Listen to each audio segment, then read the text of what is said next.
Well, thank you for staying with Channels Television. Of course, it's our continuation of the coverage of the all-important Osun governorship election holding on this historic day. Historic in all ramifications, because, one of those major reasons is that the incumbent governor won the last election on a platform of one party, and now he's running on the platform of another party. And of course, he has other strong contenders that are willing to snatch that seat away from him. Well, naturally. Yeah. What is also interesting is that, by the way, I hope you noticed that we are for business this morning. Yes. So we are ready for you. And we also hope, and it's also gratifying that some of the candidates we understand have already begun to go out to cast their vote. The governor, for instance, the incumbent governor, has already gone out to cast his votes. And we also understand that even though there are 2.3 registered voters in Osun, there are 1.9 who have collected their PVCs, and we'll be having more of that data, on as we go along. It's also gratifying to know that elections that were supposed to start at 9:30 in some places actually started at the time that it was supposed to start, and that is gratifying. I also noticed from some of the data that have been shown earlier that the most populous category of voters in Osun are the youth. Students. Students. I mean, underline. Okay, well, students. Yes. Next, traders. Yes. At the very least, 1/3 of them are students, are young people. Young people. Also. So, and then the next category is artisans. Yeah. A good number of them also young people. So we can essentially say that at least 50% of the people who are going to be casting their votes are between the voting age 18, base voting age 18, and maybe 30-35. And it also shows that, unlike, maybe we've not really seen so much the migration away from your home state. People decide to stay where they're born or where they and live there, which is why you have this volume. Otherwise, all those youths and other people, they would have probably relocated to places like Lagos or Ibadan or rest of them. And so, I mean, it's a good thing. I think this, that's why the election is also important. Why? What do I mean?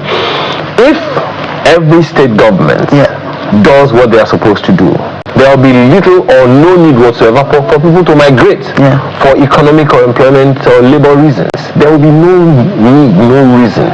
So that is the reason we are asking and admonishing that all the voters in Osun go out and vote. Another very disturbing information, Joke, and which I think the people of Osun also ought to know, is that historically the voting pattern in Osun has reduced over the years. In 2014, it was 53.3% of people of voters who turned out. In the next election, we had 45.6% of voters who come out to vote. The next election was 42.2% of voters.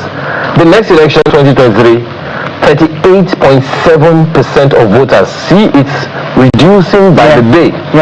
There has to be enough reason for us to persuade people to come out to vote now.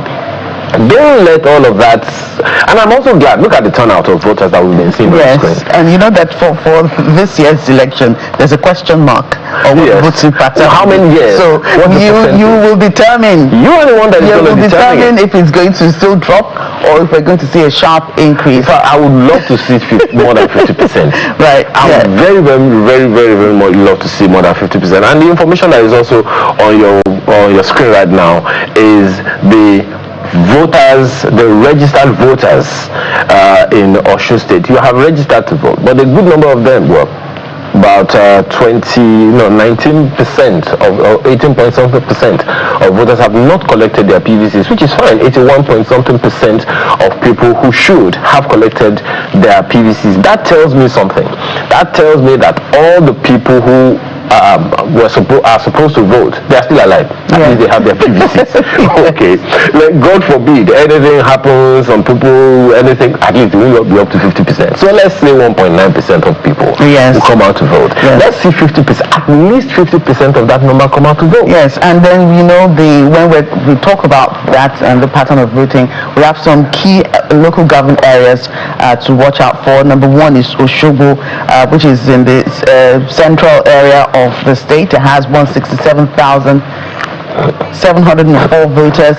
PVC election is 81.57% in Osogbo, and it has the largest electorate, urban swing vote. And we have some key actors that are influencing that, not to mention any names. Everything is still ongoing. I'll just take the first three. We also have Olonoda, also in the central, 123,000 registered voters, 82.21% PVC collection, large electorates joining Osogbo, competitive political structures out there as well.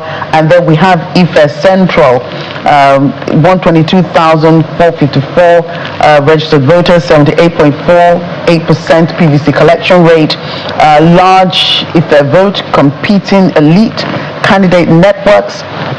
And we have a whole load of those statistics to reel out for you, but we have our correspondent, one of our correspondents covering this election, Kumbi Aboluwade. Of course, we have a host of them led by our chief political editor, Seun Kibaloye, but Kumbi Aboluwade is also one of our various correspondents covering this election in Osun State, and we'll bring her right now to bring us up to speed with some of the going-ons as we continue this election coverage.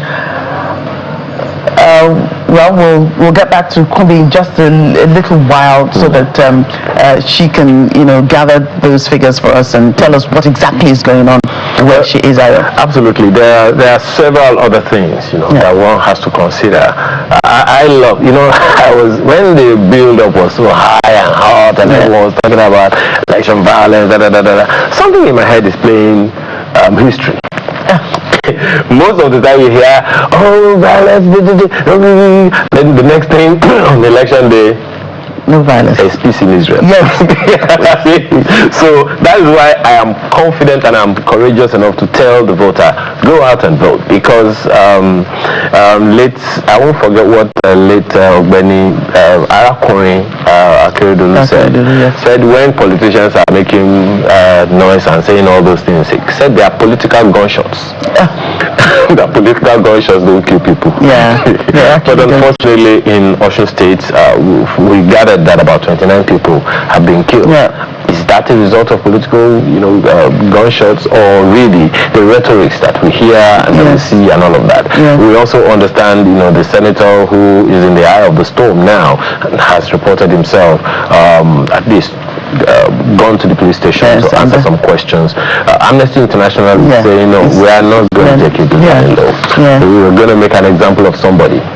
Who, so once you see an example, you don't do it another time. And of course the president is also calling for peaceful elections in Osun State, regardless of whatever. He's asking for peace to reign. Is asking people to come out and vote for the candidates of their choice, regardless of however way it goes, even though he's in the ruling party in Nigeria. But hey, people, just come out, vote your candidate, and choose who will lead you for the next 4 years. Let it be credible. He called on INEC to ensure it's a credible affair. Do what you must to ensure this goes up, because it's going to be a stain on him too if everything goes awry. Ultimately, which is why he came out the other day and said, look, what EFCC did was not illegal. But the timing was auspicious, and consequently, since he knows that they are going to mention his name, he just came out and said, I appointed you. I'm still the EFCC chairman, even though you are my surrogate. But then they still mentioned his name anyway. But people are saying, why are you intervening? He's been the account has been frozen. Leave it frozen. Don't interfere. I know. They said, look, there is no way. I remember that song by Chief Commander Ebenezer Obey. Said, there is no way in this world you can please everybody. You can. But do what it is that you are most persuaded in your conscience to do. And the one thing that we must persuade ourselves about is that the people of Osun State, please call them, tell them to go out and vote. Yeah. There is no cause for alarm. Right. Everything is under control. We told you the other time, by the way, that the governor of Osun State has stepped out to cast his votes. We'll bring you some visuals of that in a moment, just to see how it all went. That's same when he arrived to vote, and as you can see, of course, heavily guarded all around to make sure the needful is done. And I'm almost certain that we will get a sound back from him as well to see how it all went, what's this whole conversation went as far as he is concerned. And of course, as you can see, he's there with his wife to cast his votes. And with him casting his votes, naturally, we expect that since the governor has taken the lead, and as my colleagues mentioned the other time, Jaka, you know that generally the big guns, or rather the big masquerades, don't come out until later. Yeah, they do But he has come out. The governor has shown a very, very good example, I dare say. And this happened well before 9 o'clock. So that's him there to do the needful to cast his vote. All right, Itodo Kuje has been very, very active for you. Excuse me, to bringing you up to speed about what's been going on. Itodo, I know you've been going all around town since yesterday at the very least. What are the things that you have seen in the build-up? And I can see you are in the midst of a very huge crowd. Give us a background, what updates from all around as far as you know, and what is happening where you are right now, Itodo. Good morning. You said we've been on ground since Thursday. We've been on ground since like over 2 weeks now.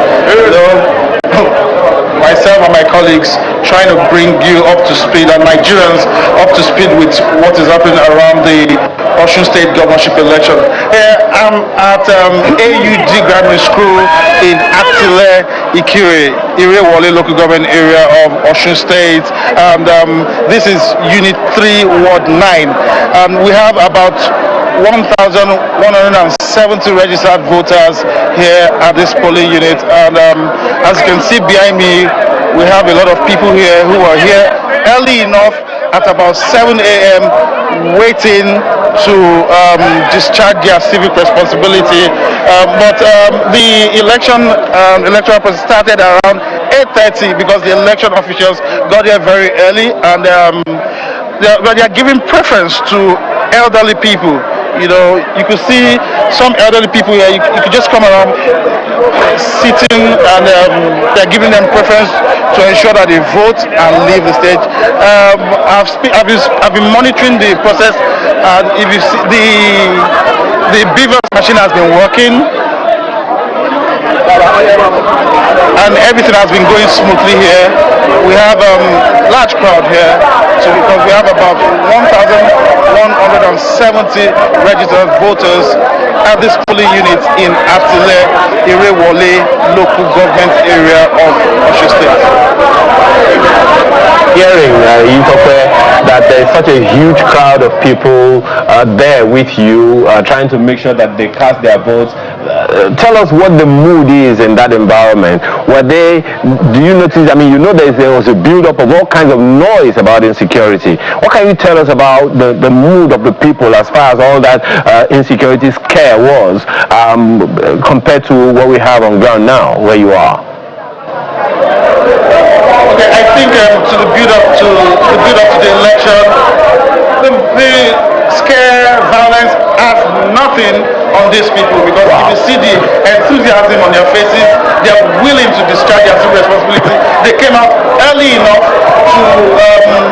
to cast their ballots. And we've been speaking to people since Channel Television has been on ground, and they said they've been getting assurances from the government that they should come out, discharge their civic responsibility, come out in mass, and they'll be protected. And that's why we see large number of security agents, combined security agencies, about 25,000, according to the IGP. police has about 15,000. We have NSCDC officials about 10,000, and other security agencies monitoring this election to ensure that there's no breakdown of law and order in any part of Osun State. I see a huge crowds behind you or beside you, as the case may be. How are the officials, organizing that to ensure that everything is orderly? Because it seems like, the enthusiasm is high and people want to get on it as soon as possible. Okay, if you see behind me, there's a kind of barricade here.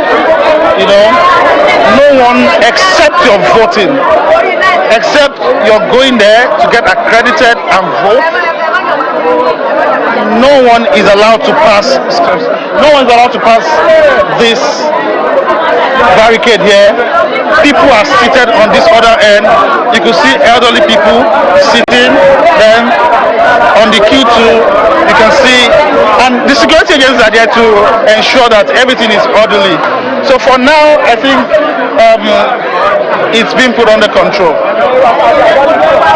Can you give us an idea how long it takes for each voter to perform their civic duties? How many, like maybe 1 minute, 2 minutes does it take? Okay, sometimes when I work close to the INEC official there with the beavers machine, sometimes the beavers machine, it takes about 1-2 minutes to recognize your face, and sometimes it takes a little while. Then the INEC official tells the voter to wait. They try to restart the beavers machine for it to function properly. Then it takes them, but for now they've not had any issues. If it fails, they restart, it comes on again and it captures the face. And people have been voting. You can see they've been voting, and from the beavers machine, after checking your name on the list, from the beavers to the beavers machine, you check your name on the list, they give you the little paper there, then you also have your thumbprint, then go there and vote. Any complaints from the visuals you showed us earlier? We could see that it seems that some people are having 1 or 2 complaints. Any challenges that you notice that the voters, any concerns that the voters are expressing from what you can see or hear?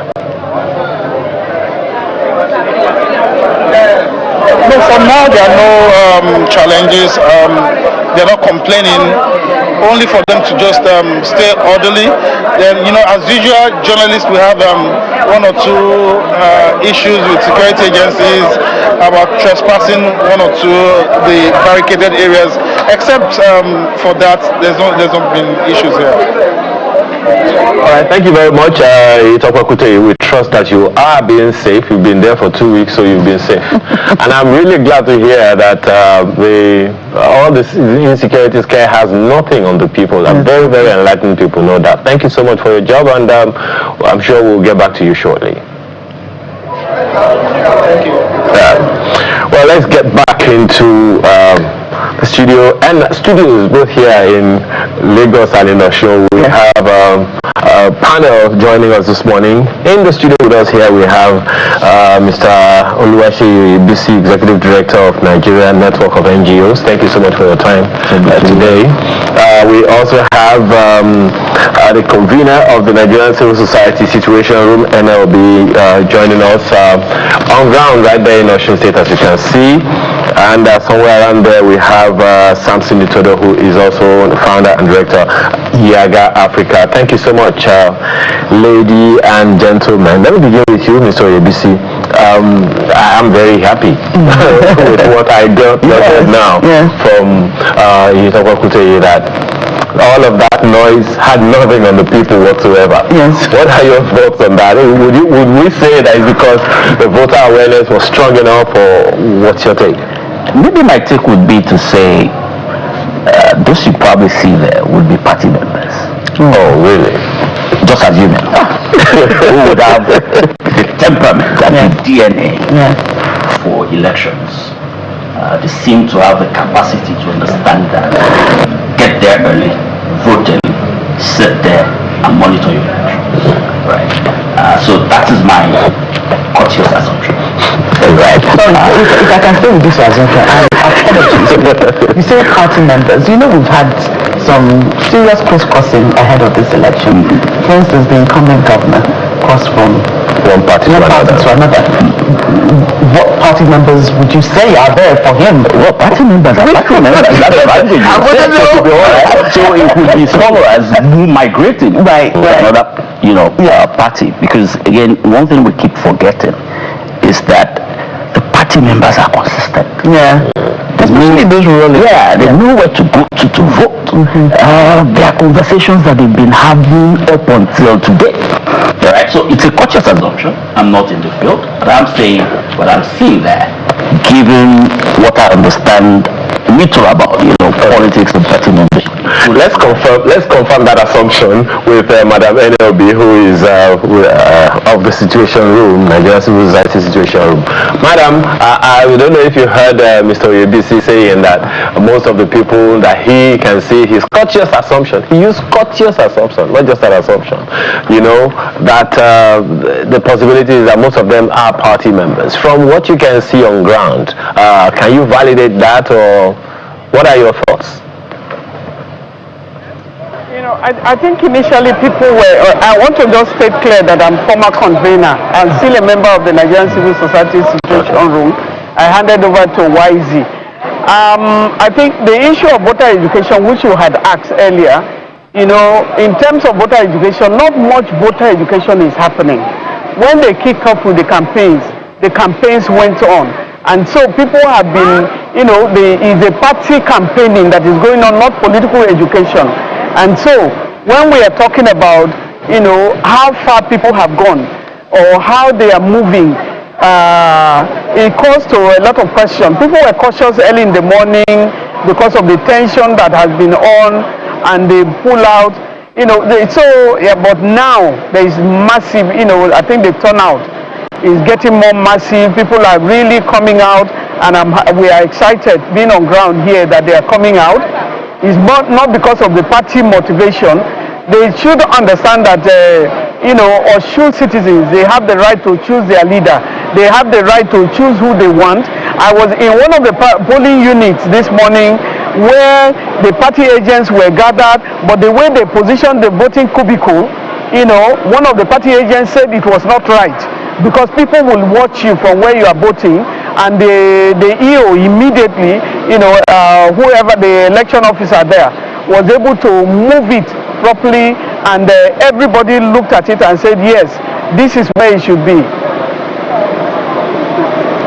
So I just want to say that that happened.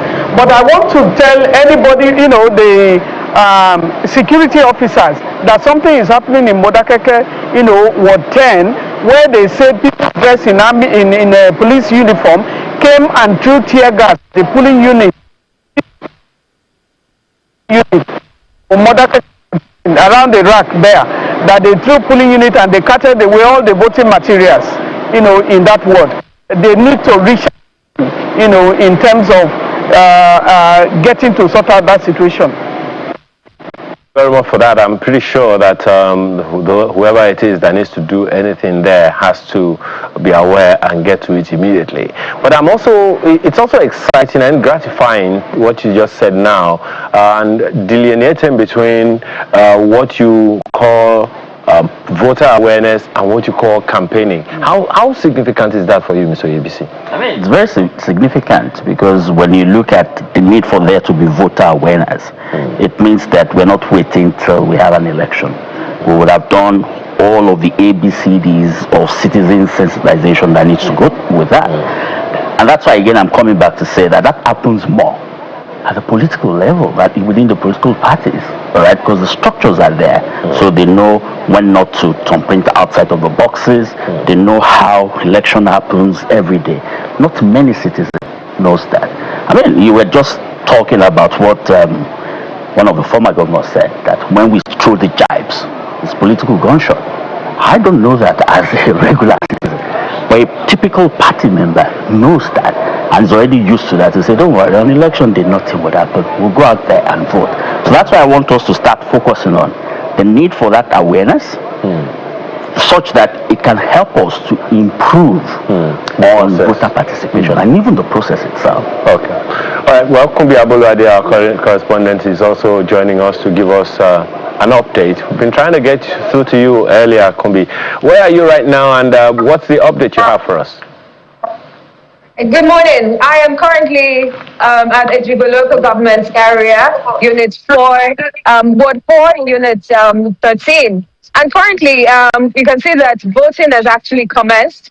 Though it didn't commence like 8:30 on the dot due to some concerns by party agents who said that they needed all the ballot papers to be counted before voting can commence. And the presiding officers also had their reservation about going into that, counting all the ballot papers, because they said that would, delay the commencement of voting. However, they were able to resolve that with just the serial numbers on the ballot papers. And then voting commenced at like around 8:41 a.m. at this particular polling unit. We've also seen a handful of security operatives just around the voting area.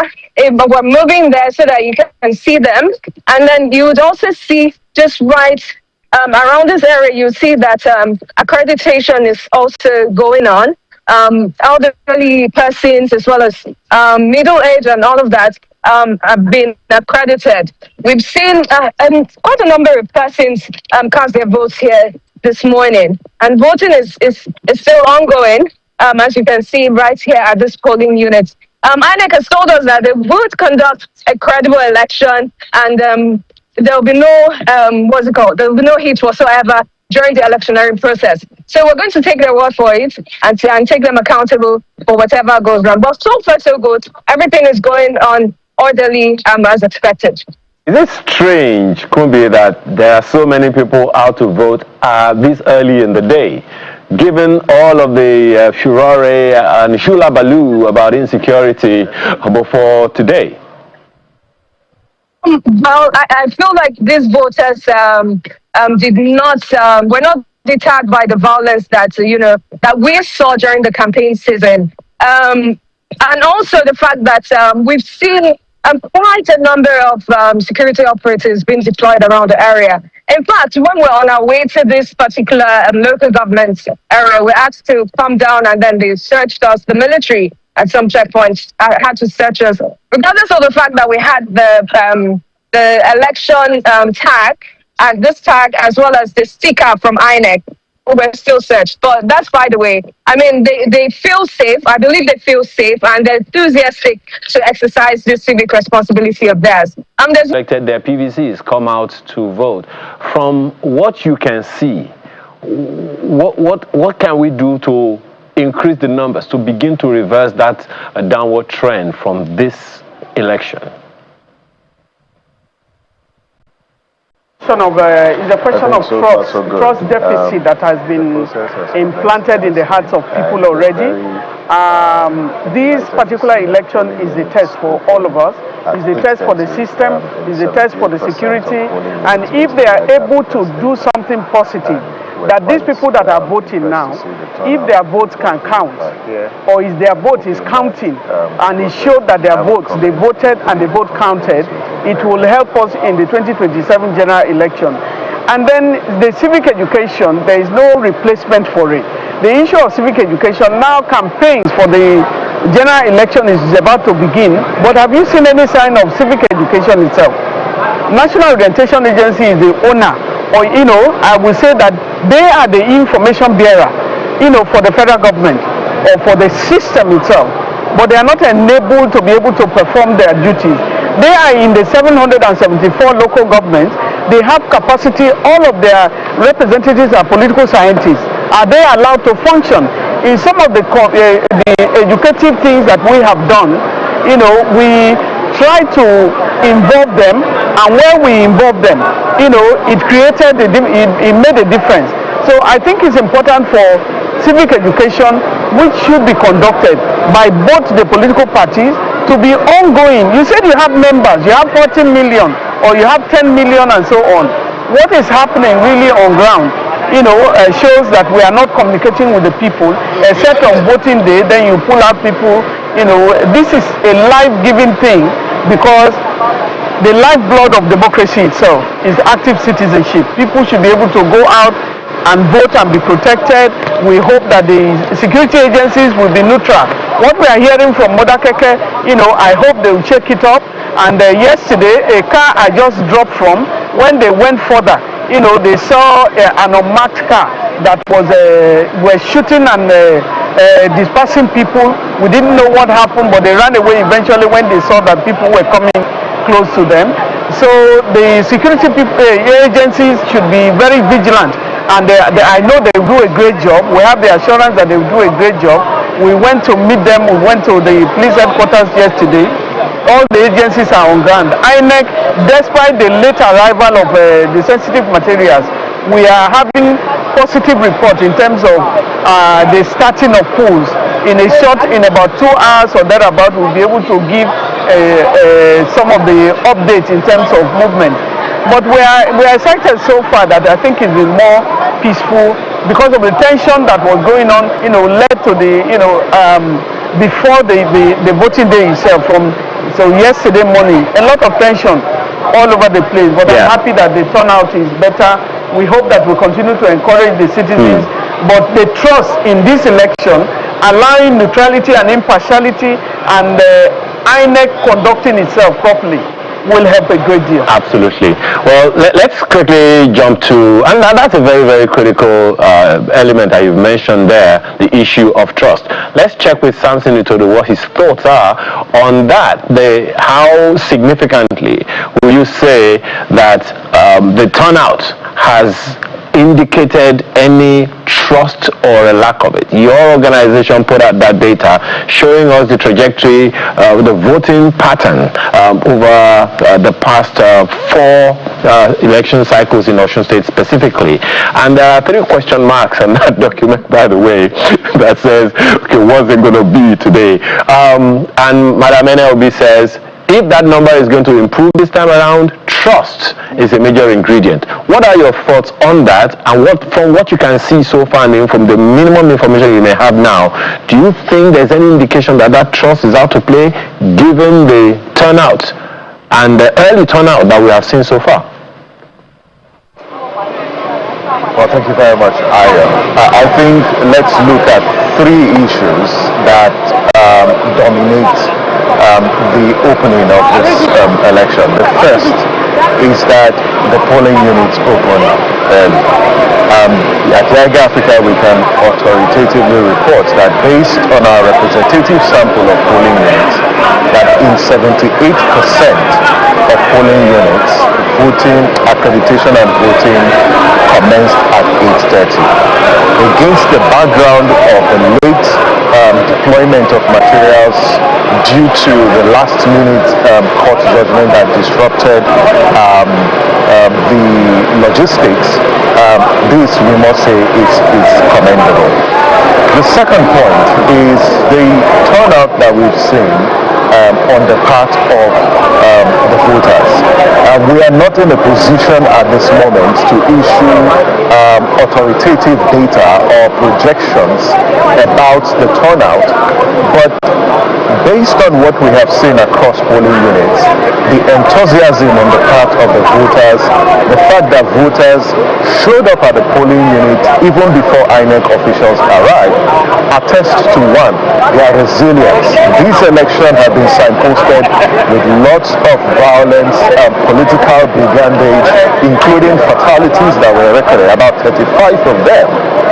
But the fact that the people still showed up this morning in the way that they have really attests to their resilience, but more importantly, their determination to make their vote count. It's too early in the day. We know that there are other critical components of this process, but what we see so far is quite encouraging, and hope that it continues all the way, till the end of this process and even afterwards. Well, okay, go on. Right. So there's so many things going on at the moment. We've talked about voter education from INEC. We've talked about the political parties as well, doing a lot to educate their members and, of course, the people who would, their supporters. What do you think is at play here? Do you think INEC really did enough to educate the people on what to do on election day and to come out on mass PVC collection? That campaign was on for a while. Or do you think is the people themselves that took it upon themselves to say, what, this is our election, we're going to do it right, we're going to come out early, and we're just going to take our future, ensure that our future is secured? What's your opinion? I think it's a constellation of efforts and factors. First, this is a highly competitive election. You have, perhaps you call this a three-horse race, as the case may be, because all the different actors do have their strong bases. They actively mobilize their bases, whether it's the incumbent or the APC or the ADC. They were fully mobilized, and so you give it to the political parties because this election it still remains a competitive one. The second is, yes, INEC performed voter education and mobilization. We don't know for the NOA, but we must also commend civil society in the organizations in the state that ensured that they were actively mobilizing citizens for the voter registration exercise. And the fact that there were underlying political issues that triggered the interest of people, whether it's the local government crisis or the issues around insecurity. These were political issues that shaped public discourse, and people galvanized around these issues in the build-up to this election. So it is not surprising, to see this level of the political engagement, because historically, the Osun people are politically savvy. They understand their local politics and they are actively engaged. You just need to pick one person, even on the street, and ask them about politics, and you'll be very shocked at the depth of their analysis. So I would say it's a constellation of efforts from the political actors, from INEC and from civil society, including media. But again, it's too early in the day. We'll wait to see what happens at the close of polls when we are able to make projections whether or not there is higher turnout compared to previous elections, or even the number of rejected ballots, to see whether voters voted correctly on the ballot papers. These are indices that we will check to measure the level of turnout, but also whether voter education has been effective. And lastly, to say that if the people stay back and protect their votes, ensure that they follow the votes either from the polling units to the ward and from the ward to the local government level, that level of vigilance is not just a demonstration of voter education, it's really a demonstration of the sophistication of the voters in Osun. The thing that we've also raised, and one of the issues we've also raised this morning, Mr. Itodo, is the fact that the build-up was chaotic. A lot of noise about violence here, violence there. We understand that 29 people had been killed before the election, and today a lot of people are out. That's on the one hand. On the other hand is the allegation coming from the governor. The governor is actually making a lot of allegations where he says that he's alleging police attack on voters, and he's also alleging that the ruling party is trying to manipulate the process. So those are words from the governor coming from, you saw him a couple of minutes ago as he was trying to cast his vote. We will try and verify, that from our correspondents to know exactly what's going on. But that's what's the breaking news this hour. Yeah. The governor is making those allegations at this moment. And then, so in the light of that and the contrast between what has happened before now and the huge turnout that we have seen so far and that's been reported so far, and this allegation from the governor, what are your thoughts, Samson? I think first it's an allegation. It needs to be proven.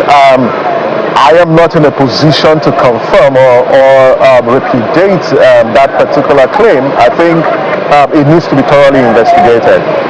But when political actors make allegations, it behoves on the institutions that have been alleged to be involved in this action to demonstrate that this is not what is transpiring, because when you say that elections are free, they are fair, the concept of fairness means that the entire environment needs to be free and fair in a way that creates a level playing field for all.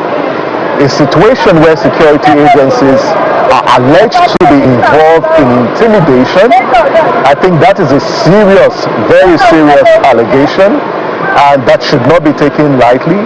And if the police, are able to verify that this is indeed true, then whoever is involved in this act would need to be brought to justice, so it inspires trust and confidence, especially against the background that there has been concerns about the neutrality of the security agencies in this election, coupled with the so-called federal might that could have been deployed for this particular election. The police have said they will be neutral. They are not participants in these elections, and so we expect them to demonstrate that. And so that's my sort of reaction. But when allegations of this nature are made, they need to be taken seriously. But so far, from Yiga Africa's standpoint, we are not in a position to verify or confirm that, because we haven't received, such reports.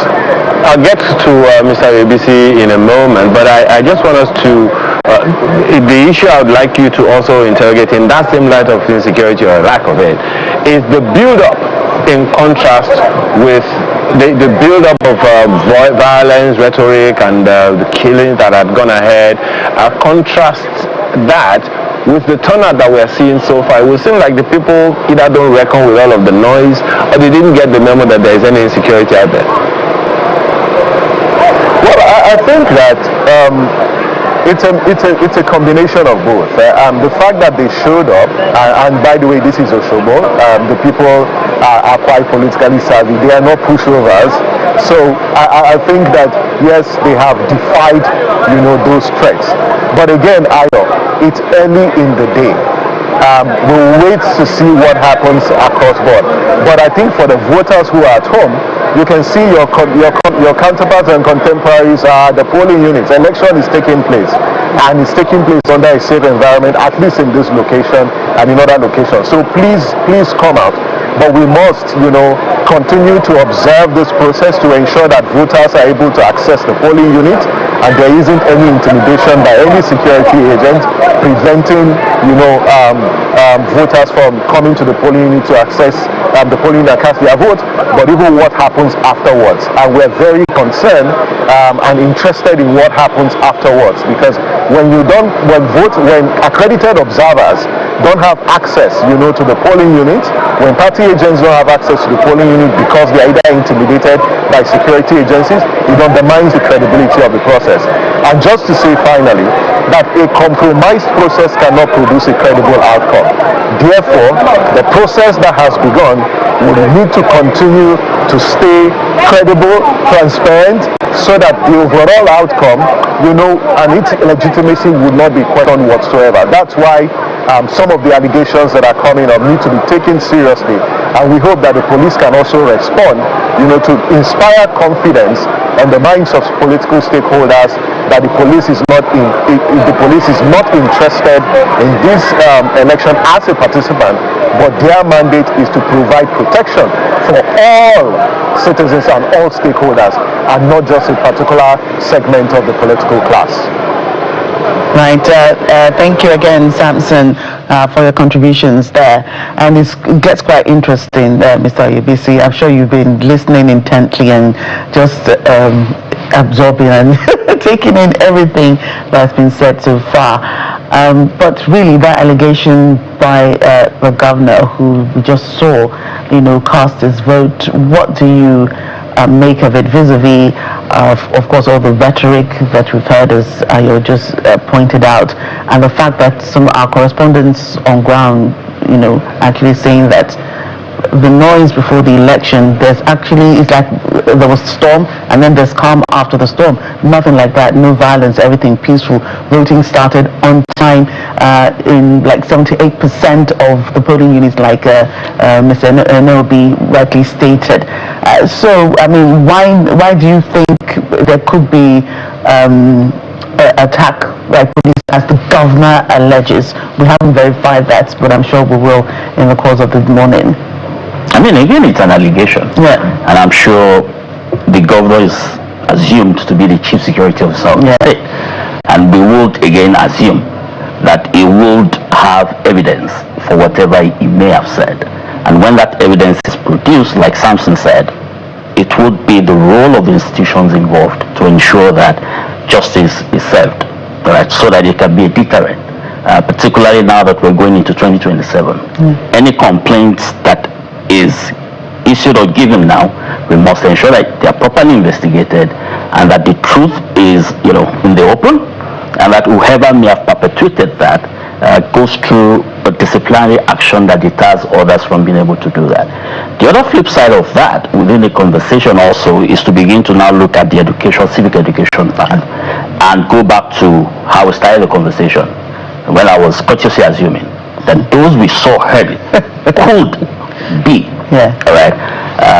party members. And I think we need to start looking at voter behavior, so that we can use that to then tease out what education looks like.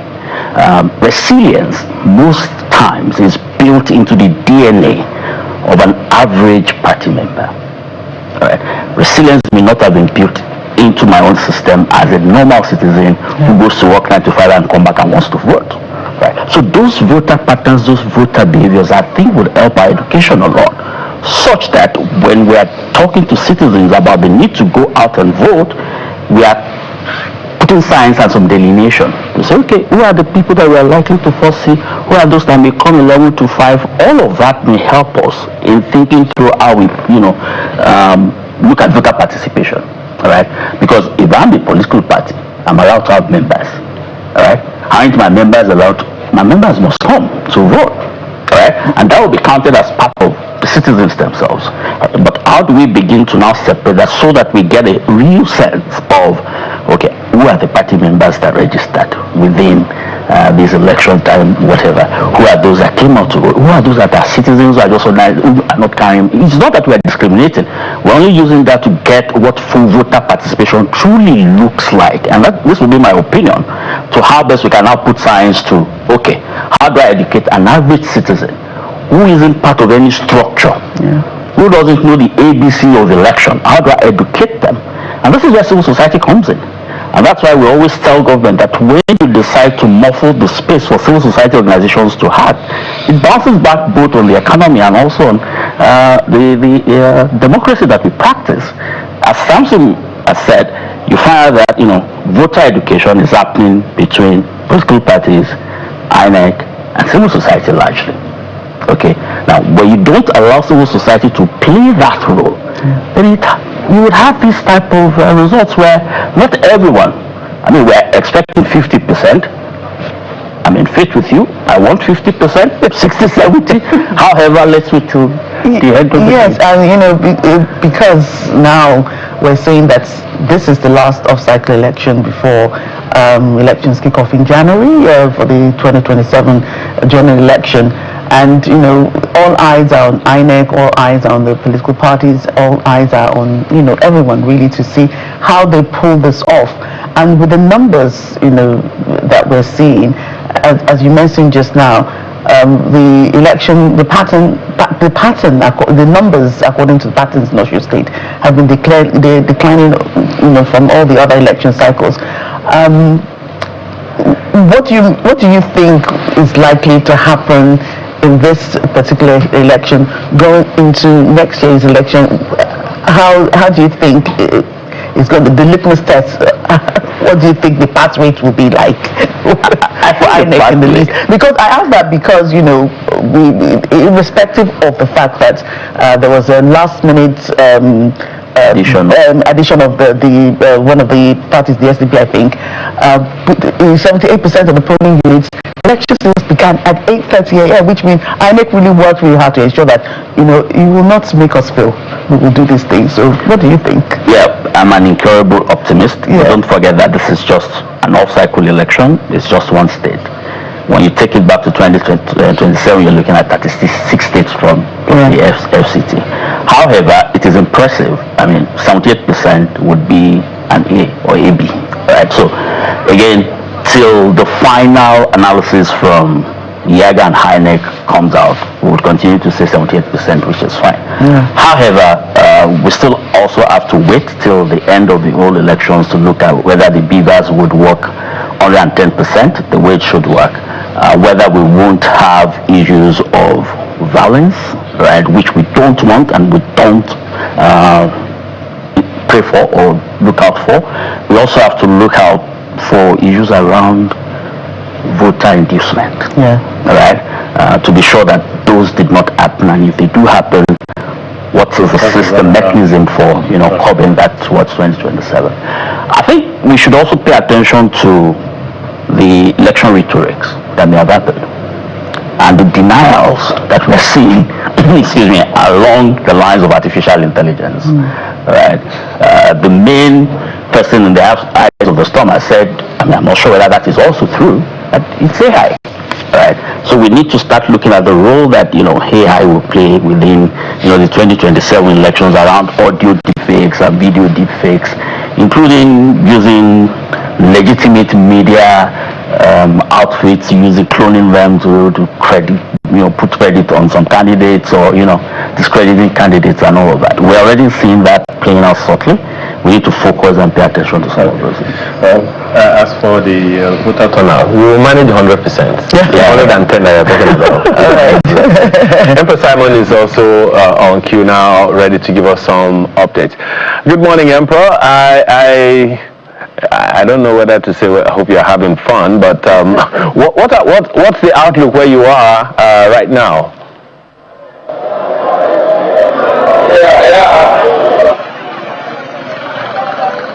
Okay. Yeah, Jeffrey, there is no fun on the field. As a matter of fact, you needed to see when the governor came in, that's Governor Ademola Adeleke, to cast his votes. It wasn't a funny sight how that we had to struggle to get him, on camera, voting and all of that. There were so many people who were crossing our cameras, trying to stop us. Some of them were even people on the social media who were trying to get the spur of the moment and then, in a way, trying to also stop us from performing our own responsibility as credible journalists on ground. But I am currently right now on ground at where that's polling 009 Wards 2 in Agbogunde Sagba in Ede North, where Governor Ademola Adeleke has cast his vote as part of his own civil responsibility, and after casting his vote, he made a lot of comments, and I'm sure we will come to that later. But right now, as you can see behind me, voters are here in their hundreds of numbers, to exercise their franchise. The voting exercise started pretty early as 8:30, but before then, voters were already on ground waiting for the process to begin. I can tell you that we have elderly people. These are elderly people here who are sitting down, waiting to also exercise their franchise. You can also see some are searching their names on the wall. That's from the displayed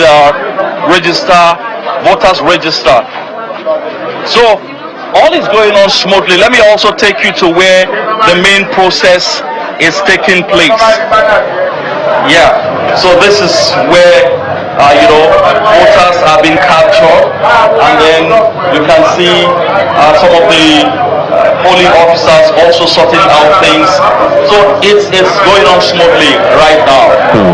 Well, one other concern that I've asked all of our other colleagues at the various other centers, whether in any way it seemed like the violent rhetoric that we heard from before today had anything on the people who have been coming out to vote. It would seem that the answer is no, because as you said, they are there in their hundreds. But any fears of such in the build up to today, do you think it has any impact on the turnout so far? Well, in terms of the turnout, I think there is a good number at the moment, even though we do not have a formal number or figure in terms of the registered voters in this polling unit. But the initial fear that there was going to be violence, during the election, we're not yet seeing that happening. Although Governor Ademola Adeleke raised concerns alleging that some police personnel are trying to tear gas voters in Modakeke and Obaku. And he also said that there is a particular police officer nicknamed London, whom he said came from Port Harcourt, and he alleged that he's been trying to foment trouble here in Ede in particular. But here where we are in Ogbunde, there is no such crisis yet. People are just waiting to exercise their franchise. Polling officers are on ground, even though we haven't seen much of the security personnel on ground, but there are a few that we have spotted on ground here, and then the process is going on smoothly. There hasn't been any disruption yet at this time. So, but I have an observer here, an observer who is a domestic election observer, who is going to speak to us a little bit about what she has seen. Good morning. Good morning. So let's begin first of all by knowing your name and your organization and what you have observed. Okay, I'm Ambassador Oluseyi Deborah Moemeke. I'm from Civil Society Organization for Community Advancement, a local accredited observer for INEC for this very activity, the election process, ongoing currently at Ede, Osun State. This is the polling unit where His Excellency, the Governor of Osun State, had casted his votes this early morning, and I want to attest to it that it's been peaceful, it's been organized, and we are hopeful that the organization will actually continue, though there are just little hiccups of delay in the Beavers operation, but there has been call for backup and it's on the way. The voters there are compliant and they are really doing what they need to do. The ANEC staff too are trying their best, and we hope that everything will be controlled to the end. I came all the way from Abuja to witness this, and we hope to have the best results. Thank you. All right, thank you very much for your own take. So that's it, Jeffrey. Yeah, that's pretty what is happening right now in Ede North. Very much, Emperor. I assure you, I'm not doing a change of name yet, but I'll let you know if it ever comes to that. Okay, thank you so much. I'm sure we'll get back to you shortly.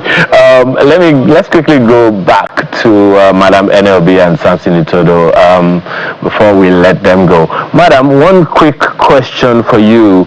Mr. Oyebisi here has flagged as many other people have as well, the issue of voter inducement. Do you see that threat playing out? We are yet to see, the issue of voter inducement. We are looking at what is happening. We are getting some reports. But I think quickly we need to check that Modakeke incident. I'm happy that the governor has flagged it up. And what they said is that people in police uniform, because now, before the election, you know that they arrested some people who were in police uniform that were not police themselves. And so, but we are asking the DIG election and the CP election, all of them to check Modakeke immediately, because if that thing is real, then it's going to, we don't know what is happening. But the commitment we got from the police, is that they are going to do the best that they can, to make sure that they are upright for Nigeria and for the election. Well, but I think, voter inducement is something that I said what the politicians have done is weaponizing poverty. And that is what, instead of government for the people and then using the resources of the government of Nigeria for the citizens, or for the state for the citizens, they loot the treasury. Many of them are looting the treasury. Some of the governors are doing great job, but some are not doing well. And so when it comes to election, they are not sure they can win because they have not satisfied their promises. And so I think it's important that we look at that. We had called on EFCC and also ICPC, whoever is on ground, on the issues of voter inducement, to make sure that they track down whoever the perpetrators are. But we are not hearing of any arrest. We have not heard of any arrest at the moment, but later in the day we'll be able to, with the reports we are getting from the field, from partners and also the observers that we have deployed, we'll be able to pull out what they have done. Normally, you will see voter inducement, and we will be able to report it later. All right. Well, just before I let you both go, Mr. Itodo, I have to ask you this question. The data you released prior to this election talks about the highest category of voters being students, and my own, I don't know. What the word that Mr. Oyebisi used, a courteous assumption, is that a good number of people in the trading category, the artisan category, and other categories like that will also fall within the youth age. Do you see that playing out so far in this election? And if you think there are any doubts, what do we need to engender trust, particularly today, so that those numbers can change from this particular election? Well, as we're asking the question, I had to look at this long queue, and I must say that 90% of people I've seen on this queue are young people, and just a few elderly people who could pass for millennials. And so it is really encouraging to see this turnout of young people, at least for this particular polling unit. I think what we need to do is, when you inspire trust and confidence on the part of citizens, you would see citizens show up at elections, because the data tells us that Nigerians love democracy. Their only challenge is the actors who are driving democracy are not driving democracy in a way that it delivers to its promise to the people. But the good thing for this election is that in 78% of polling units, INEC officials arrived and voting commenced early. And so voters who are at home, in case anyone is telling you to stay back, please know that people are at the polling unit, INEC is at the polling unit, election is taking place despite all the intimidation. And our expectation is that it will stay that way until the very end. Well, thank you so much. And I think another word you have used instructively over time is peacefully. And everyone who has spoken have also underscored that. Thank you so much for your time this morning. Mr. Samson Itodo is the founder and director at Yaga Africa. We've also had Madam NLB, who is of the Nigerian Civil Society Situation Room. Thank you, ladies and gentlemen, for being here. Mr. Oyebisi is still, I don't want to use the word we normally use, but so far this is what we're getting from the field. he said almost 80% of the voters, the polling units, opened on time. Well, I would have given you a slew of questions to research before we come back from this break so that you can deliver your research to us. We'll take a short break, and when we return, this conversation continues.